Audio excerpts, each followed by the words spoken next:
Wanita cantik yang bernama Lizzie ini baru saja terbangun dari tidurnya. Masuklah seorang pria yang tak lain adalah Kolonel Darcy. Ternyata Kolonel Darcy sudah menunggu Lizzie bangun sedari tadi. Itu karena ada satu hal yang ingin disampaikannya. Tanpa diduga, kehadiran Kolonel Darcy ke kamar Lizzie adalah untuk melamarnya. Darcy tetap berlutut kepada Lizzie, memohon agar dirinya mau menjadi istri Darcy. Lizzie pun merasa sangat campur aduk, bingung, kesal, namun ada sedikit rasa senang karena akhirnya kini ia tahu Darcy juga mencintainya. Lizzie memutuskan untuk tidak menerima lamaran Darcy. Darcy sangat terkejut dengan keputusan Lizzie. Ia pun menanyakan alasan mengapa Lizzie menolak lamarannya. Ternyata itu adalah karena ulah Darcy sendiri. Ia adalah dalang di balik batalnya lamaran Bingley dan Jane pada malam pesta dansa itu. Bahkan hingga Bingley meninggalkan kota itu. Lizzie yang kesal pun langsung menendang perut Darcy sampai ia terjatuh dan menabrak meja di belakangnya. Darcy pula lah yang mengompori Bingley dan mengatakan bahwa keluarga Jane menginginkan harta Bingley. Lizzie yang memegang sebuah tongkat pun mengayunkan tongkat itu untuk memberikan serangan kepada Kolonel Darcy.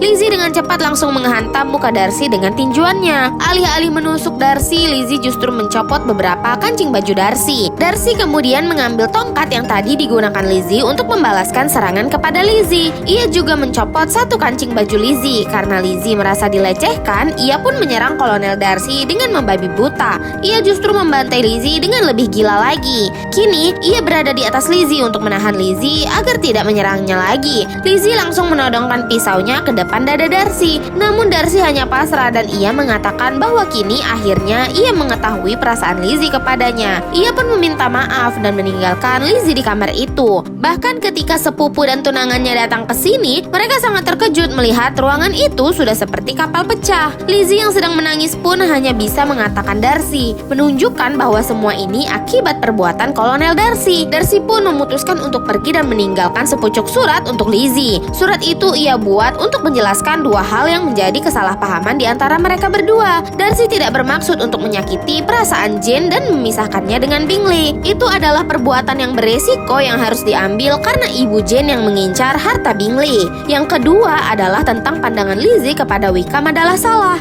Karena sebenarnya Wickham itu tidaklah sebaik itu. Kolonel Darcy sedang menuju perbatasan Inggris karena pasukan zombie sudah mulai menyerang. Di sisi lain, ia mendapatkan kabar bahwa Wickham menculik adiknya yang bernama Lydia. Ternyata di situ ada cap Saint Lazarus. Ini adalah sebuah pertanda buruk, sekaligus membuktikan kebenaran perkataan Kolonel Darcy. Apakah Lizzie mampu menyelamatkan Lydia dari tangan Wickham?